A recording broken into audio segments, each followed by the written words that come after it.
Joining me with a look ahead to the election are my guests, Carl Luna, political science professor at Mesa College, and Vince Vasquez, senior policy analyst with National University System Institute for Policy Research. Welcome back. Good to be with you.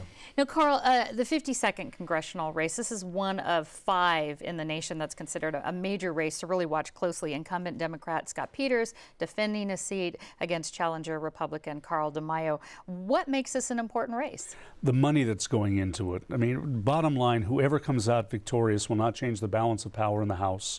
And nothing's going to get done on the national stage between now and 2016.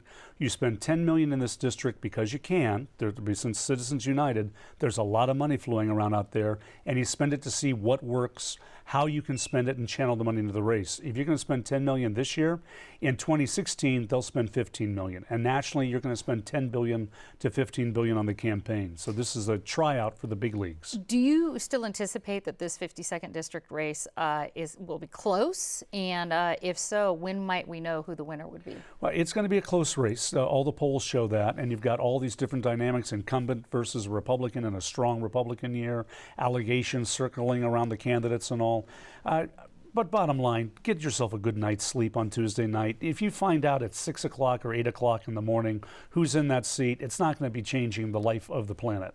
Well, and let's talk about this because, Vince, I know you've done some analysis of the 52nd district race. What's trending right now? So what we've looked at is the early absentee ballot count. And for the last few weeks, Republican ballots have been the largest percentage of those ballots that have been returned, about 42 to 43% on average.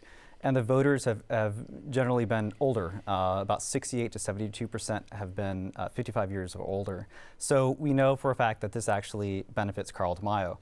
We have a lower voter turnout election this time around, and clearly he has an edge coming into Election Day. How much lower? So what we expected was originally 42 to 46%, a little bit closer to almost half of the electorate, but we're probably expecting somewhere in the neighborhood of 34 to 38% voter turnout overall in the county.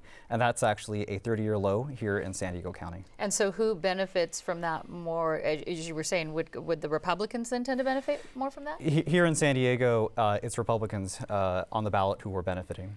Well, Carl, another important race in San Diego is up in Claremont, Kearny, Mesa, and kind of moving north from there, District 6, where the race between Chris Cate, the Republican, against Democrat Carol Kim could actually end up in the council's changing the council's ability to sort of veto the mayor. So tell us about why that's important, and is it realistic that you think that'll happen? Well, this is the legacy of our late great mayor who had to resign, triggering a special election, and Kevin Faulkner then became mayor, freeing up his seat to be appointed by the council, giving you a fluke 6-3 Democratic majority, which is veto proof. The Mayor Faulkner vetoes, they can overturn it.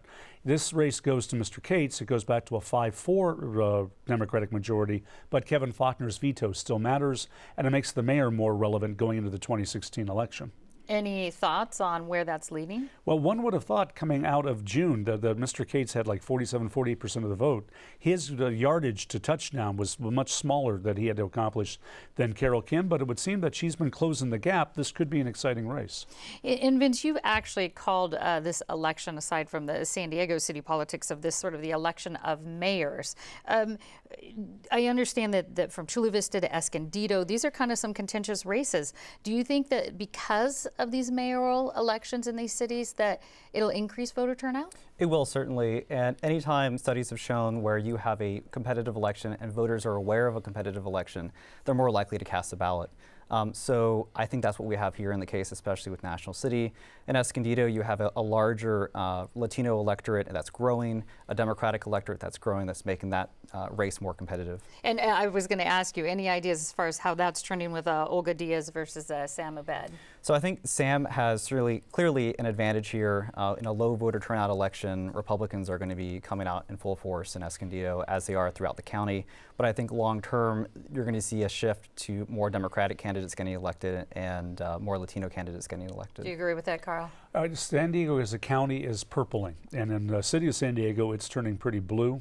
So yeah, that's the long-term trend, and it's the problem in San Diego, the Republican Party nationally. How do you replace an aging electorate that's dying off? All right, Carl Luna and Vince Vasquez, thanks very much. And I want to let folks know that you can get interactive election coverage at our website, kpbs.org/election. And we'll also have complete coverage tomorrow night on KPBS Evening Edition.